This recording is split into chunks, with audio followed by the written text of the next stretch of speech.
بسم اللہ الرحمن الرحیم۔ کچھ دوست اور احباب نے یہ واٹس ایپ کے ذریعے سے مجھ سے سوال کیا ہے کہ قربانی کے فضائل اور قربانی کس پر واجب ہے ہمیں بتائیں۔ تو جہاں تک تعلق ہے قربانی کے فضائل کا، احادیث کے اندر مختلف روایات آتی ہے۔ رسول اکرم صلی اللہ علیہ وسلم نے ہجرت کے بعد ہر سال قربانی فرمائی، کسی سال ترک نہیں فرمائی۔ اس سے مواظبت ثابت ہوئی، جس کا مطلب ہے لگاتار کرنا۔ اس طرح اس سے وجوب ثابت ہوا۔ آپ صلی اللہ علیہ وسلم نے قربانی نہ کرنے پر وعید فرمائی۔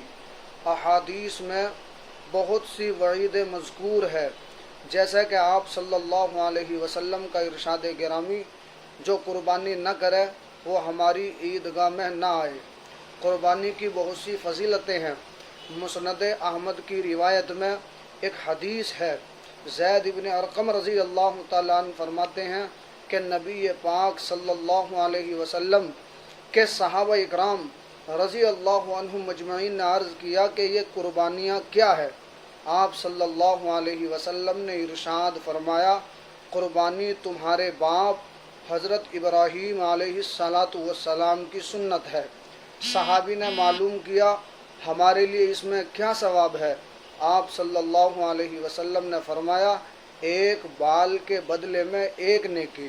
صحابی نے معلوم کیا کہ حضرت جس جانور کے اوپر بال ہوا کرتے ہیں اس کے متعلق تو ہمیں پتہ چل گیا، لیکن جس جانور کے اوپر اون ہوتا ہے اس کے متعلق کیا ارشاد ہے؟ آپ صلی اللہ علیہ وسلم نے فرمایا، اس کے ایک بال کے یعنی ایک اون کے عوض بھی ایک نیکی ہے۔ حضرت ابن عباس رضی اللہ تعالیٰ عنہ فرماتے ہیں، قربانی سے زیادہ کوئی دوسرا عمل نہیں ہے الا یہ کہ رشتہ داری کا پاش کیا جائے۔ قربانی کے دنوں میں قربانی کرنا بہت بڑا عمل ہے۔ حدیث میں ہے کہ قربانی کے دنوں میں قربانی سے زیادہ کوئی چیز اللہ رب العزت کو محبوب نہیں، اور قربانی کرتے وقت خون کا جو قطرہ زمین پر گرتا ہے وہ گرنے سے پہلے اللہ تعالیٰ کے یہاں مقبول ہو جاتا ہے۔ جہاں تک تعلق ہے دوسرا سوال کہ قربانی کس پر واجب ہے، میرے دوستو چند صورتوں میں قربانی کرنا واجب ہے۔ جیسے کسی شخص نے قربانی کی منت مانی، یعنی یہ نیت کی کہ اگر میرا فلاں کام ہو گیا تو میں قربانی کروں گا، تو ایسی صورت میں اس پر قربانی کرنا واجب ہے۔ دوسرا، کسی شخص نے مرنے سے پہلے قربانی کی وصیت کی اور اتنا مال چھوڑا کہ اس کے تہائی مال سے قربانی کی جا سکے تو اس کی طرف سے قربانی کرنا واجب ہے۔ اسی طرح جس شخص پر صدقہ فطر واجب ہے اس پر قربانی کے دنوں میں قربانی کرنا بھی واجب ہے۔ پس جس شخص کے پاس رہائشی مکان، کھانے پینے کا سامان، استعمال کے کپڑے اور روز مرہ استعمال کی دوسری چیزوں کے علاوہ 52.5 تولہ چاندی کی مالیت کا نقد پیسہ یا روپیہ، مال و دولت یا مال تجارت یا دیگر سامان ہو، اس پر قربانی کرنا واجب ہے۔ اسی طرح ایک شخص کے پاس 2 مکان ہیں، ایک مکان اس کی رہائش کا ہے اور دوسرا خالی ہے، تو اس پر قربانی کرنا واجب ہے، جبکہ اس خالی مکان کی قیمت 52.5 تولہ چاندی کی مالیت کے برابر ہو۔ اسی طرح ایک مکان میں وہ خود رہتا ہے اور دوسرا مکان کرائے پر دیے ہوئے ہے، تو اس پر بھی قربانی واجب ہے۔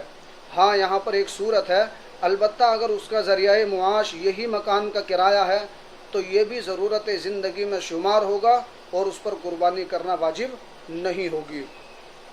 اسی طرح کسی کے پاس 2 گاڑیاں ہیں، ایک عام استعمال کی ہے اور دوسری زائد، تو اس پر بھی قربانی کرنا واجب ہے، اس پر بھی قربانی کرنا واجب ہے۔ اور اسی طرح کسی کے پاس 2 پلاٹ ہے، ایک اس کے سکونتی مکان کے لیے ہے اور دوسرا زائد ہے، تو اگر اس کے دوسرے پلاٹ کی قیمت 52.5 تولہ چاندی کی مالیت کے برابر ہو تو اس پر قربانی کرنا واجب ہے۔ اسی طرح سے کوئی عورت ہے کہ اس کا مہر معجل اگر اتنی مالیت کا ہو تو اس پر بھی قربانی واجب ہے۔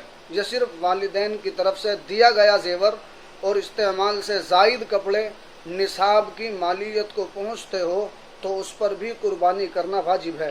اسی طرح ایک شخص کے پاس زرعی اراضی ہے، یعنی بوائی کے لیے کھیت ہے، جس کی پیداوار سے اس کی گزار اوقات ہے، وہ زمین اس کی ضروریت میں سمجھی جائے گی، ایسے شخص پر قربانی واجب نہیں ہے۔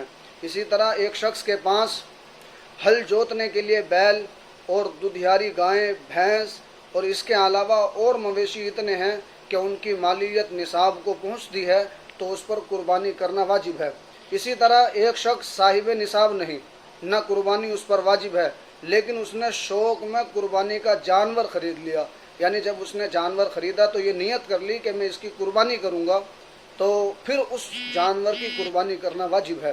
اسی طرح مسافر پر جو آدمی سفر کر رہا ہے، یعنی شریعت کی روح سے جو مسافر ہے، ایسے بندے پر قربانی واجب نہیں ہے۔ اور صحیح قول کے مطابق بچے پر، یعنی نابالغ بچے پر اور مجنون پر قربانی واجب نہیں ہے، اگرچہ وہ مالدار ہو۔ وآخر دعوانا ان الحمد للہ رب العالمین۔